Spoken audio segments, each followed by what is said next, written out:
ওয়া বারাকাতুহু।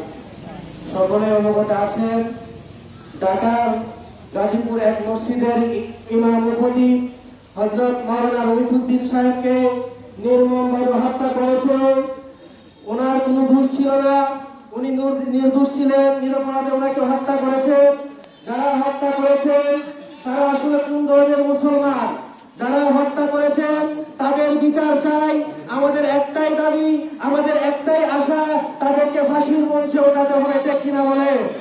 এই বাংলার জমিনে হুসাইনি সৈনিক, আলা হযরতের সৈনিক এখনো আছে, কিয়ামত পর্যন্ত থাকবে ইনশাআল্লাহ। এই বাংলার জমিনে এই জিদ থাকতে পারবে না। এই বাংলার জমিনে আমরা প্রশাসনকে ভালোবাসি, আমরা সরকারকে ভালোবাসি, কিন্তু আমাদের দাবি অবশ্যই পূরণ করতে হবে।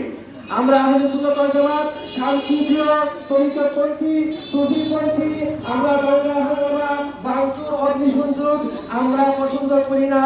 আমরা অবশ্যই আমাদের দাবি আদায় করে ছাড়বো ইনশাআল্লাহ। নাহমাদুহু ওয়া নাস্তাঈনুহু।